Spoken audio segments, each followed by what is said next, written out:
जय श्री कृष्ण। नमस्कार दोस्तों, स्वागत है आप सभी का हमारे YouTube चैनल पर। दोस्तों, आज मैं आपको माघ कृष्ण एकादशी षटतिला एकादशी महत्तम और कथा सुना रहा हूँ।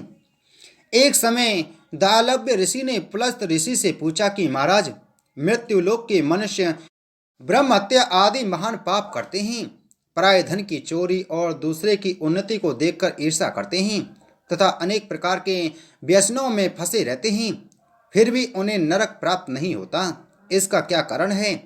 ना जाने वे कौन सा दान पुण्य करते हैं जिससे उसके पाप नष्ट हो जाते हैं। यह सब कृपा पूर्वक कहिए। पुलस्त मुनि कहने लगे कि हे महाभाग, आपने अत्यंत सुंदर प्रश्न पूछा है। इससे संसार के जीवों का कल्याण होगा। ब्रह्मा विष्णु रुद्र तथा इंद्र आदि भी इस गुप्त भेद को नहीं जानते, परंतु मैं आपको सुनाता हूँ। माघ मास के लगते ही स्नान आदि से शुद्ध हो इंद्रियों को वश में करके काम क्रोध लोभ मोह अहंकार ईर्षा अभिमान आदि त्याग कर भगवान का स्मरण करना चाहिए। पुण्य नक्षत्र में गोबर कपास तिल मिलाकर उनके कंडे उपले बनाने चाहिए। उन उपलों से 108 बार हवन करना चाहिए। उस दिन मूल मंत्र हो, साथ ही एकादशी तिथि भी हो तो और भी श्रेष्ठ है। स्नान आदि नित्य क्रिया से निवृत्त होकर देवादिदेव श्री भगवान का पूजन और एकादशी का व्रत धारण करें। रात्रि को जागरण करना श्रेष्ठ है। उसके दूसरे दिन धूप दीप नैवेद्य आदि से भगवान का पूजन करके खिचड़ी का भोग लगावे। भगवान कृष्ण का पूजन करके पेंठा नारियल सीताफल या सुपारी सहित अर्घ देते हुए विनय करे कि भगवान, आप दीनों को शरण देने वाले तथा इस संसार सागर में फंसे प्राणियों का उद्धार करने वाले हैं। हे पुंडरीकाक्ष, हे जगत गुरु, आप लक्ष्मी सहित इस तुच्छ अर्घ को स्वीकार करें। इसके पश्चात जल से भरा हुआ कुंभ घड़ा ब्राह्मण को दान करें। उस समय ब्राह्मण को श्याम गौ और तिल पात्र देना भी उत्तम है। तिल स्नान और भोजन दोनों ही श्रेष्ठ हैं। इस प्रकार जो मनुष्य जितने तिलों का दान करता है उतने ही 1000 वर्ष स्वर्ग में वास करता है। तिल स्नान, तिल का उपटन, तिल का हवन, तिल का जल, तिल का भोजन और तिलों का दान, यह षटतिला कहलाती है। इससे अनेक प्रकार के पाप नष्ट हो जाते हैं।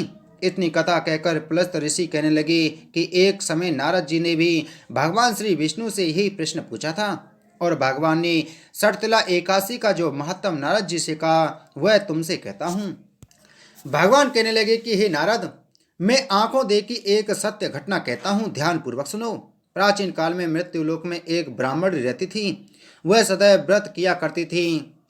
एक समय वह 1 मास तक व्रत करती रही। इससे उसका शरीर अत्यंत दुर्बल हो गया। यद्यपि वह अत्यंत बुद्धिमान थी, फिर भी उसने कभी देवताओं या ब्राह्मणों के निमित्त धन तथा अन्न का दान नहीं किया। इससे मैंने सोचा कि ब्राह्मणी ने व्रत आदि से अपना शरीर शुद्ध कर लिया है और इसको विष्णु लोक तो मिल ही जाएगा, परंतु इसने कभी भी अन्न दान नहीं किया। इससे इसकी तृप्ति होना कठिन है। ऐसा सोचकर एक भिखारी बनकर मैं मृत्यु लोक में उस ब्राह्मणी के पास गया और उससे भिक्षा मांगी। वह बोली, महाराज, आप यहाँ किस लिए आए हैं? मैंने कहा कि मुझे भिक्षा चाहिए।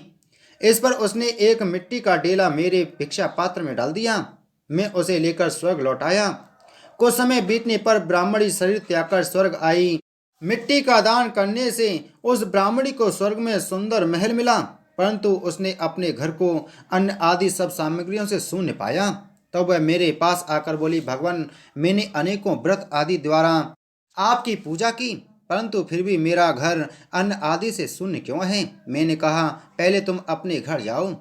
देव स्त्रियां तुम्हें देखने के लिए आएंगी। पहले उनसे षटतिला एकादशी का पुण्य और विधि सुन लो, तब ही द्वार खोलना। भगवान के ऐसे वचन सुनकर जब वह अपने घर गई, जब देव स्त्रियां आई और उन्होंने द्वार खोलने के लिए कहा तो ब्राह्मणी बोली कि आप मुझे देखने के लिए आई हैं, तो सबसे पहले षटतिला एकादशी का महत्तम कहिए। तब उनमें से एक देव स्त्री ने षटतिला एकादशी का महत्तम सुनाया। ब्राह्मणी ने महत्तम सुनकर घर का द्वार खोल दिया। देवांगनाओं ने देखा कि वह ना तो गंधर्वी है और ना आसुरी, वरन पहले जैसी ही है। फिर उस ब्राह्मणी ने देख स्त्रियों के कथानुसार षटतिला एकादशी का व्रत किया। इसके प्रभाव से वह सुंदर और रूपवती हो गई तथा उसका घर अन्न आदि समस्त सामग्रियों से भरपूर हो गया। भगवान कहते हैं मनुष्यों को सटतला एकादशी के व्रत में लोभ न करके तिल आदि का दान अवश्य करना चाहिए।